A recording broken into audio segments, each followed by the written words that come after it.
So here it is, the WEEBILL S from ZHIYUN. It has been released. It's tiny, it is strong.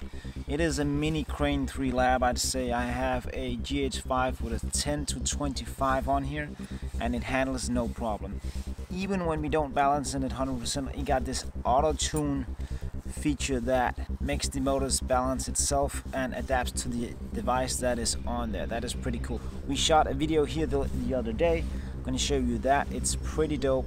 Small cinematic sequence with this Crane, it's not a Crane 3 lab, with this WEEBILL S. So let's take a look at how that went. When we come back, we're going to talk a bit about more of some of the features that they have been upgrading on this one, and why I think it is a beast of a gimbal and it's really worth upgrading if you got the WEEBILL lab. Here we go.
So, if you're familiar with the old WEEBILL lab, the form factor is kind of the same. It's the same small size.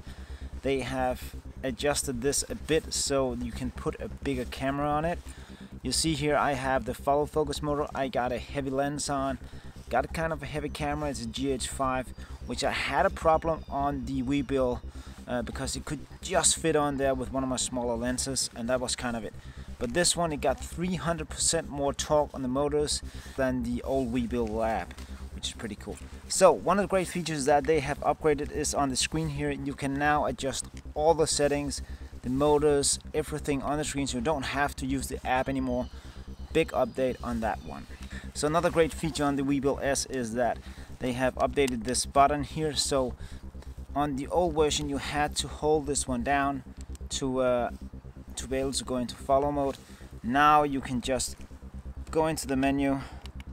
Let's just see here, key, trigger, and instead of hold, just say click. So that means if I am in pan follow and I go down, push the trigger, I'm in follow mode, and now I can use the gimbal like that, in full pan follow like that. And that's the feature that I've been missing on the WEEBILL lab. Just double tap and it'll go back to the 0 position or rebalance itself, something like that.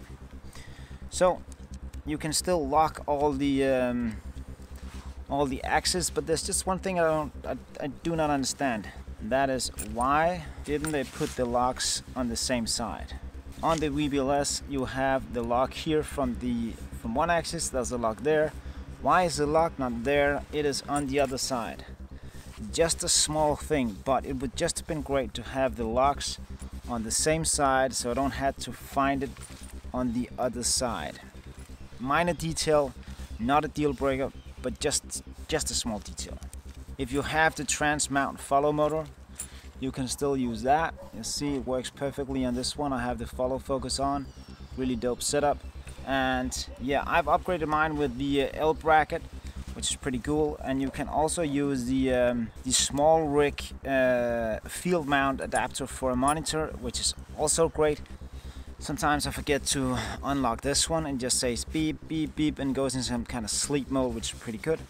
But You still have the vlogging mode on this one, so if you triple tap it, it will turn around and you got a full vlogging setup. And if I had the monitor there, I had a monitor as well. It works pretty well. I have used it and it works pretty great. It's in a heavy setup, but it works. Have to take the handle off, of course. And you can take that one off as well. Put this one there. Triple tap, and you're back in the normal position. This is how you get it. One handle, the other handle is from a WEEBILL lab. So yeah, if you're considering getting this one, I can recommend it 100%. And as you saw in the small cinematic sequence we made, it handles very well. We shot in 24 frames per second, so we didn't slow anything footage down. Tell me what you think in the comments. If you have any questions about it, I will be glad to answer it in the comment section. That's the WEEBILL S. Go out, buy your own, and make some cinematic sequences. I'll see you guys back here next time.